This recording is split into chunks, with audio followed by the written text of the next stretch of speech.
गंभीर बात लगा। सुना बतावा। धला धला जल्दी बहरा से गाड़ी रजऊ।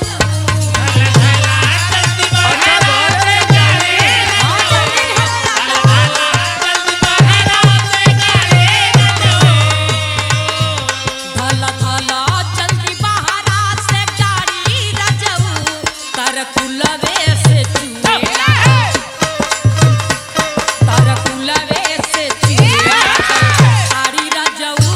तर कुलवे से चुएला साड़ी रजऊ। तर कुलवे से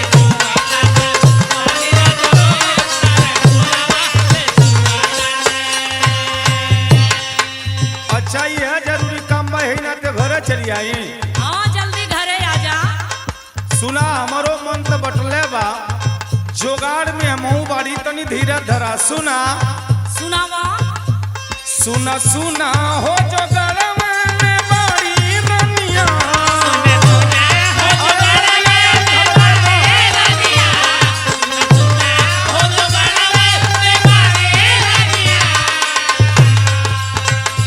सुना सुना हो जोगाड़ में बाड़ी रनिया।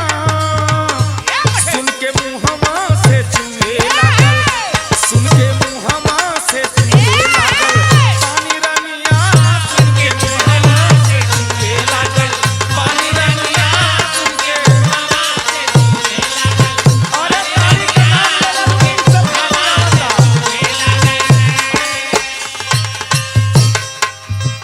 यही से कहतनी कि घरे आजा।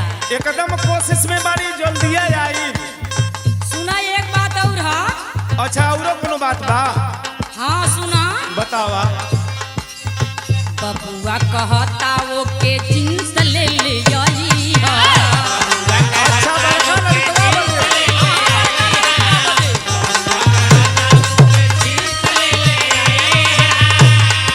चला ओके जींस लिया जाए। उचिया के चड्डी और फराक ना भूलई हा। लड़कियां को देखिए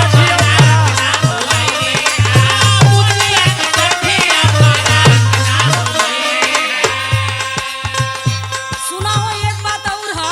और का हो? सुनता बतावा। एगो हमरो खातिर ले ले आई हो साड़ी रजऊ।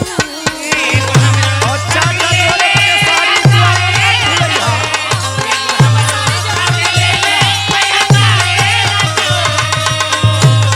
एगो हमरो के ले ले आई हो साड़ी रजऊ।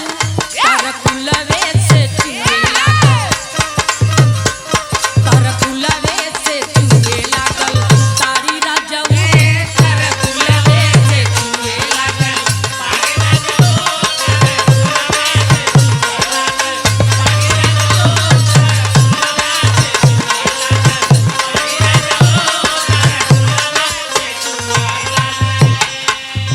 देखा लड़का बदे जींस, बिटियन बदे फराक, तोहरे बदे साड़ी है ना। हाँ सब ललसा पूरा होई, लेकिन सुनत हो का हो। कुछ दिन औरो तन कैला सहूर हो। हाँ हो।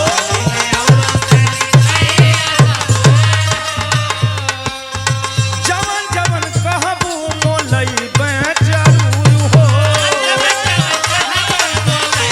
हाँ जरूर लेके आए। अरे कोशिश करो। जाना तो जौने दिन हिसाब मिल जाई आ दुकानी पे जा तो दिन वीडियो कॉल करी। अच्छा आ तोके हम सब कपड़ा दिखा के तोरे पसंद कर ले। सुनत हो? हाँ हो सुनत हई। फोन करब हम जाई के दुकानी रनिया।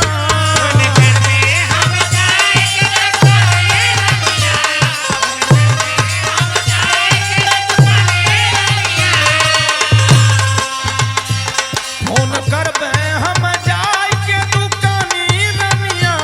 देख मुहमा से चुए लागल पानी रनिया। मुहमा से चुए लागल पानी रनिया।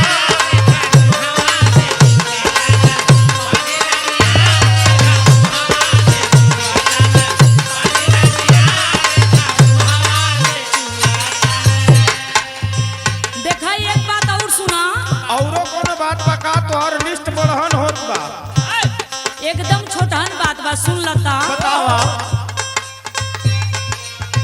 अय्या के सैया तू तमाकू लिह ले आई है अच्छा बूढ़ी के हां बुढ़िया माई का तू आई त बिगाड़ देले हो।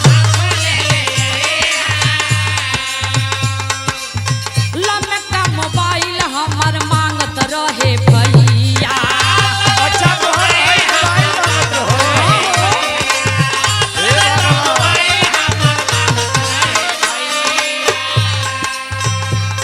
एगो दे द पड़ल बाटे उ पिछाड़ी रजऊ बड़का मोबाइल दे गई। ए भगवान ऐसा मेहरारू। एगो दे द पड़ल बाटे पिछाड़ी रजऊ तर कुलवे से चुए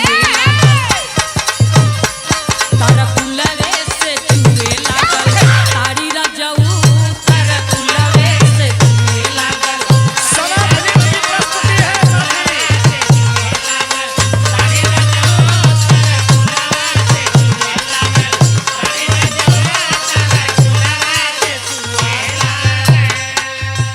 देखा बारी बारी से सबका हम डिमांड पूरा करब। तोरे भाई के मोबाइल, बुढ़िया माई के तमाकू, तोहरे बदे साड़ी, लड़किन बदे फराक, बेटवा बदे जीन्स,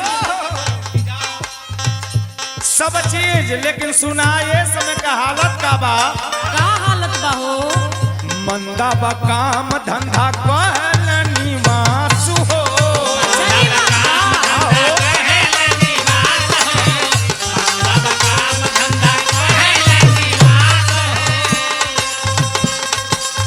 रामहित उनका के कराना निराश हो।